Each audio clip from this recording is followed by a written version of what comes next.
Hello everyone, welcome back to Trek-A-Day. Today we're wishing a happy Trek birthday to Michael Dorn, born December 9th, 1952. Known to Star Trek fans as Worf, the character has made the greatest number of appearances on Star Trek.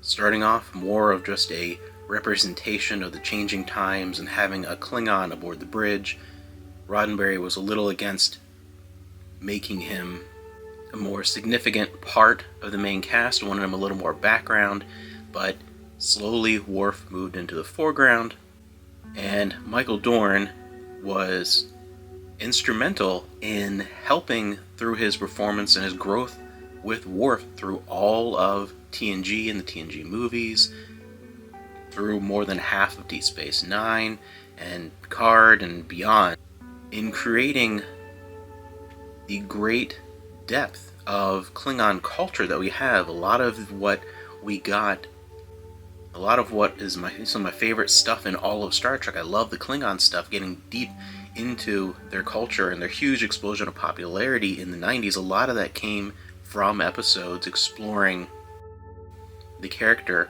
of Worf, and it was really up to Michael Dorn to sell that, to kind of keep that going, because without his embracing of that character and embodying that character, if those first few attempts had not really been successful, we probably would not have the wealth of Klingon stuff that we have.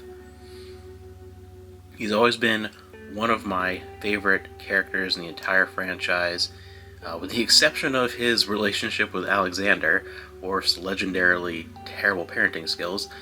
With the exception of that, a lot of Worf's personality and his journey I related to a lot, and he was one of the characters I related to the most.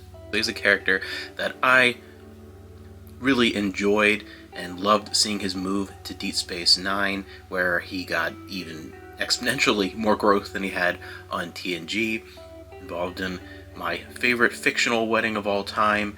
He is one of the greatest legacy characters of Star Trek, and has been so present for multiple decades now as the character. He's one of those characters you could just talk about forever, because there's so much with Worf and Michael Dorn's portrayal of that character, and how he has tailored his portrayal of that character to the differences in the franchise over the many, many years. So I'd love to hear what some of your favorite Michael Dorn performances are as Worf.